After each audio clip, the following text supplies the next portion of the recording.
So, this is page 111, 112, and 113. It is chapter 14, Via's point of view, which is part 2, trick or treat. August said he wasn't feeling well enough to go trick-or-treating later in the afternoon, which was sad for him, because I know how much he loved to trick-or-treat, especially after it got dark outside.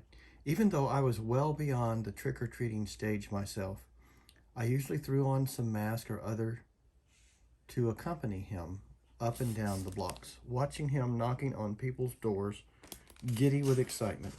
I know it was the one night a year when he could truly be like every other kid. No one knew he was different under the mask. To August, that must have felt absolutely amazing.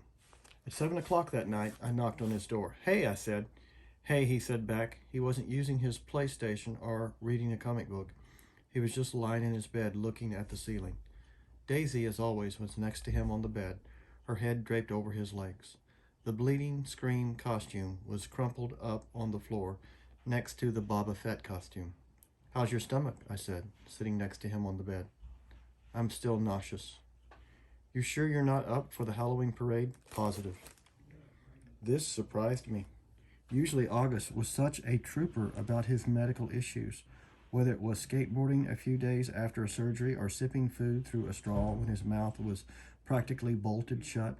This was a kid who's gotten more shots, taken more medicines, put up with more procedures by the age of 10 than most people would have to put up with in 10 lifetimes. And he was sidelined with a little nausea. "You want to tell me what's up?" I said, sounding a bit like Mom. "No." "Is it school?" "Yes." "Teachers, schoolwork, friends?" He didn't answer. "Did someone say something?" I asked. "People always say something," he answered bitterly. I could tell he was close to crying. "Tell me what happened," I said. And he told me what happened. He'd overheard some very mean things some boys were saying about him. He didn't care about what the other boys had said. He expected that, but he was hurt that one of the boys was his best friend, Jack Will. I remembered his mentioning Jack a couple of times over the past few months. I remembered Mom and Dad saying he seemed like a really nice kid, saying they were glad August had already made a friend like that. "Sometimes kids are stupid," I said softly, holding his hand. "I'm sure he didn't mean it." "Then why would he say it? He's been pretending to be my friend all along. Tushman probably bribed him with good grades or something. I bet he was like, 'Hey, Jack, if you make friends with the freak, you don't have to take any tests this year.' You know that's not true, and don't call yourself a freak." "Whatever. I wish I'd never gone to school in the first place. But I thought you were liking it." "I hate it." He was angry all of a sudden, punching his pillow. "I hate it, I hate it, I hate it." He was shrieking at the top of his lungs. I didn't say anything. I didn't know what to say. He was hurt. He was mad. I let him have a few more minutes of his fury. Daisy started licking the tears off his face. "Come on, August," I said, patting his hand back gently.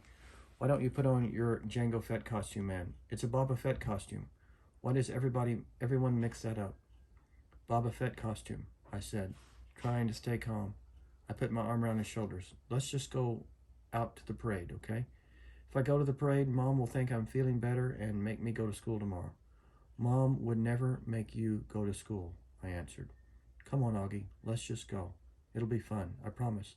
And I'll let you have all my candy." He didn't argue. He got out of bed and slowly started pulling on his Boba Fett costume. I helped him adjust the straps and tighten the belt. And by the time he put his helmet on, I could tell he was feeling better.